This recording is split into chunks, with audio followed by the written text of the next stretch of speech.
अमचन music की शानदार प्रस्तुति।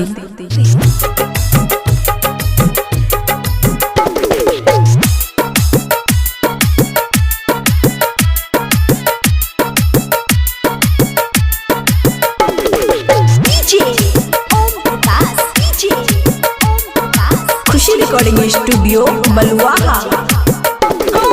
पियाज के नाम का भरो करवा चौथ का व्रत मैं करूं। पियाज के नाम का भरो करवा चौथ का व्रत मैं करूं। लंबी उम्र हो पिया की, लंबी उम्र हो पिया की, बस इतनी सी विनती करूं। मांग पियाज के नाम का भरो करवा चौथ का व्रत मैं करूं। मांग पियाज के नाम का भरो करवा चौथ का व्रत मैं करूं। करवा चौथ का व्रत मैं करूं।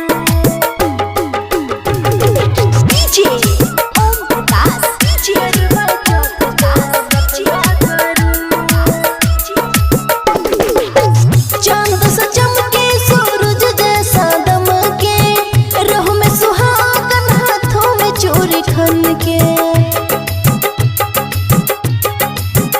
हो चांद सा चमके सूरज जैसा दमके, रूह में सुहागन हाथों में चूड़ी खन के। जन्म जन्म तक रहो संग सजना के बलैया हरो।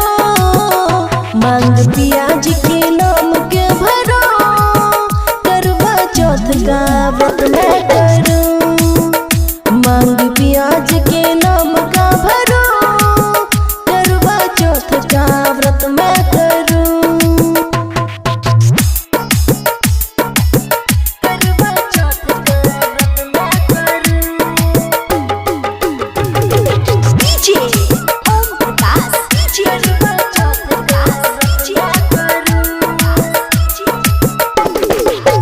कम ना हो मेरी सजना की चाहत, हम दोनों की जोड़ी रखना सलामत।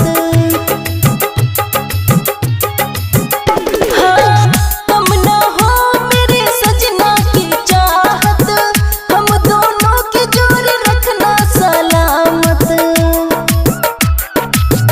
चांद को देख व्रत तोरो सजना के बलैया हरो। मांग पियाज के नाम के भरो करवा चौथ का व्रत मैं करूं। हो मांग पियाज के नाम का भरो करवा चौथ का व्रत मैं करूं। खुशी रिकॉर्डिंग स्टूडियो बलुआहा।